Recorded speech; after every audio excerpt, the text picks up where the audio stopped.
আসসালামু আলাইকুম। তোমাদের মাঝে আরো একটি রান্নার রেসিপি নিয়ে চলে আসলাম আমি। তো আজকে আমি রান্না করব নুডলস। আমার ভিডিও যদি তোমাদের ভালো লাগে আমার চ্যানেলটিকে সাবস্ক্রাইব করে দেবে, লাইক কমেন্ট শেয়ার করে দেবে। আমি নতুন ভিডিওগুলো বানাই আর আমার চ্যানেলটা নতুন, তোমরা একটু সাপোর্ট করো আমারে। এটা তোমাদের কাছে আমার একটা অনুরোধ রইল, আমার একটু সাপোর্ট করো, আমার চ্যানেলটিকে একটু সাবস্ক্রাইব করে দিও তোমরা সবাই। তাহলে চলো আমি কিভাবে আজকে নুডলসটা রান্না করি সেটাই শেয়ার করব তোমাদের সাথে। নুডলসটা রান্না করার জন্য আমি এখানে নিয়ে নিয়েছি 4 প্যাকেট ম্যাগি নুডলস। তাহলে চলো চলে যাই মেন রান্নায়। নুডলস রান্না করার জন্য চুলায় একটা প্যান বসিয়ে দিলাম, দিয়ে দেবো তেল।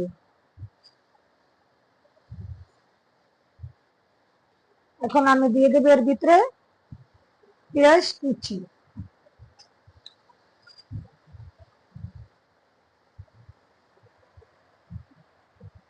পেঁয়াজ গুলোকে আমি একটু নাড়াচাড়া দিয়ে দেবো। আমি আজকের ম্যাগি নুডলস তো তোমরা সবাই ঘরে বানাও, বানিয়ে খাও বা যেভাবে তোমাদের পছন্দ মতো, কিন্তু আজকে আমি একটু এটা অন্যরকম স্টাইলে বানাবো। সবারই পছন্দের একটা খাবার। তো এর ভিতরে আমি এখন দিয়ে দেব গাজর কুচি। গাজর লুইবা দুটোটা আমি এর ভিতরে দিয়ে দেব।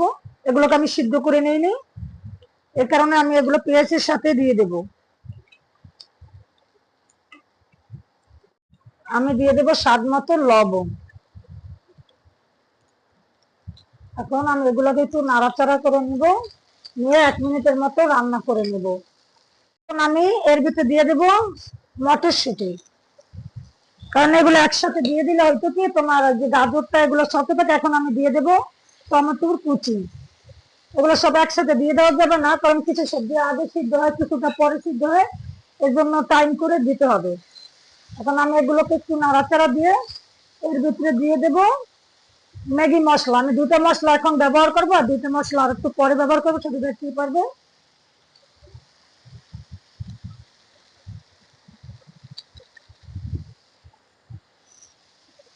এখন আমি এগুলোকে আবার একটু 1 মিনিটের মতো রান্না করে নিব। এখন আমি এই ঢাকনাটা সরিয়ে নেবো। 1 মিনিটের মতো রান্নাটা আমি করে নিলাম। এখন এগুলোকে আমি এক সাইডে চাপিয়ে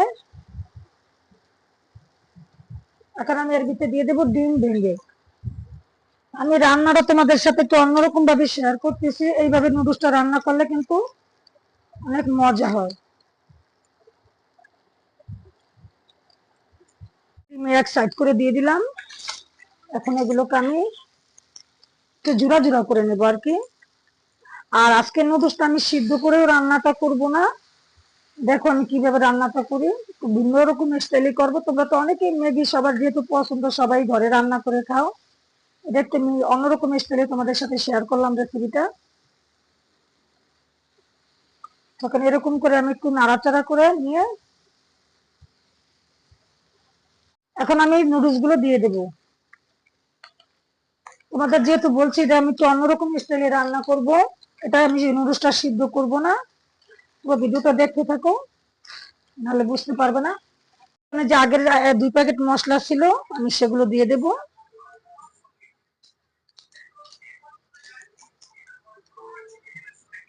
মশলাগুলো আমার দেওয়া হয়ে গেছে। আমি এইভাবে করে একটু ভেজে নেবো 1 মিনিটের মতো। এইভাবে করে আমি আরো 1 মিনিটের মতো এটাকে রান্না করে নেবো। এখন এটাকে আমি ঢাকা দিয়ে রেখে দেবো 1 মিনিটের জন্য। এখন ঢাকনাটা উঠিয়ে নিলাম। দেখো এইভাবে করে তোমরা নুডলসটা বাসায় ট্রাই করে খেয়ে দেখো। যে নুডলসটা আমরা আলাদা ভাবে যেভাবে সিদ্ধ করে নেই, তার চেয়ে কিন্তু এইভাবে অনেক মজার হয়। না বানিয়ে খেলে বুঝতে পারবে না, একবার হলো বানাবা, ট্রাই করে দেখবো, তাহলেই বুঝতে পারবা। তো এটার ভিতরে আমি এখন দিয়ে দেব গরম পানি। একেবারে অনেক মানে অনেক পরিমাণে দেওয়া যাবে না, যে একটা মাখা মাখা পরিমাণে আসে না, এইভাবে করে পানিটা দিতে হবে। আমার এটার ভিতরে আর একটু পানি লাগবে।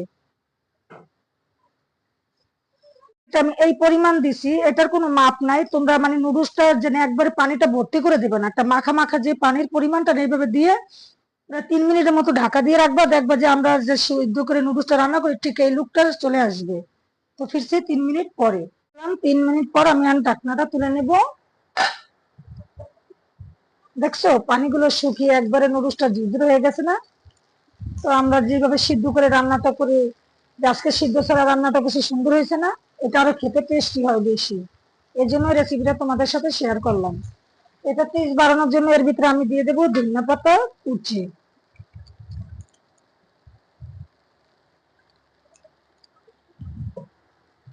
এখন আমি একটু হালকা ভাবে নাড়াচাড়া করে, আমার রান্নাটা হয়ে গেছে।